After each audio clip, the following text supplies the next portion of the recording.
Something is happening right now that most Americans don't know about. And by the time they do, it may already be too late. Two men, two capitals, one coordinated operation. Vladimir Putin in Moscow, Xi Jinping in Beijing. And tonight, they are not enemies of each other. Tonight, they are moving in perfect silence, while your attention has been directed at the Middle East. A number that should terrify every American paying attention. In just over 18 months of sustained Middle East operations, the United States has expended an extraordinary volume of its most advanced precision munitions, Tomahawk cruise missiles, JASSM long-range strike weapons, interceptors from the Patriot system, SM-3 naval defense rounds. Gone. These are not simple weapons. These are not replaceable in weeks or months. The industrial capacity required to rebuild America's advanced precision inventory takes years. Defense analysts estimated as early as 2023 that high-intensity conflict scenarios could exhaust critical U.S. stockpiles within days. And America has not been in a low-intensity scenario.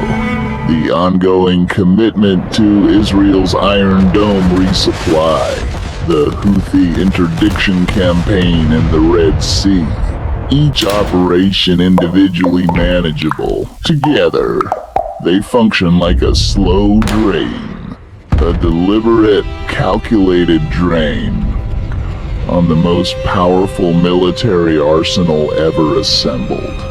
Because while the United States has been focused south and east, one in the skies above Taiwan, and one in the frozen waters off Alaska.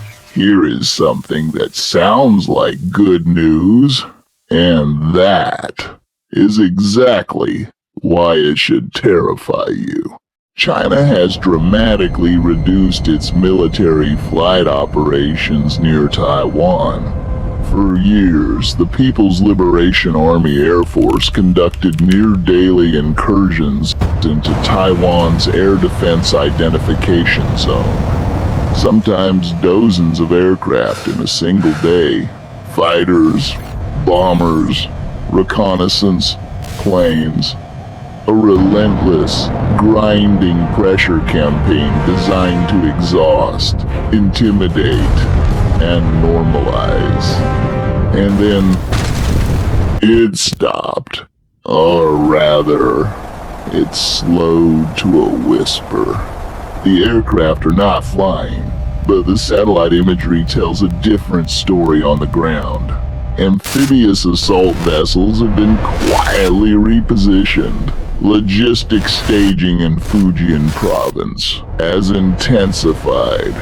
The silence above Taiwan is not peace. It is the held breath before the sprint. Because the Taiwan scenario is only half of the picture. The other half is happening somewhere most Americans never think about. Somewhere cold. Somewhere close. Alaska, 3,000 miles from Washington, 150 miles from Russian sovereign territory. And right now, Russian strategic activity near Alaska is at its highest level in decades. Russian Tu-95 Bear bombers have probed the Alaskan ADIZ with increasing frequency. They are mapping the gaps.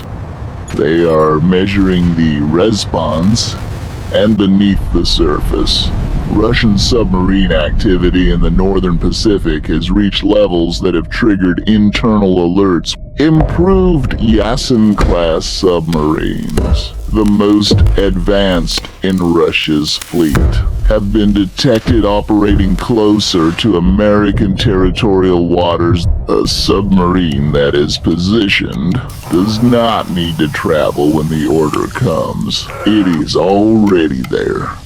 This is not aggression. Not yet. This is strategic preloading. But here is the brutal reality that no press conference will ever fully acknowledge. American air and naval assets are already committed elsewhere. This is the architecture of the trap. Not a single dramatic strike, not one moment of sudden escalation, but a carefully engineered condition until it is thin everywhere and decisive nowhere. So, what happens next?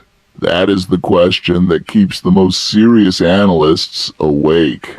The United States is still the most capable military force on Earth. That is not in question. What is in question is whether policymakers see the Taiwan silence and the Alaska probing not as three separate issues, but as three movements in one orchestrated operation. History moves when the conditions are right, and the conditions are being engineered. Deterrence is not a failed strategy. It requires presence. It requires credibility. The midnight move has already begun. The question is whether America is even AT the table.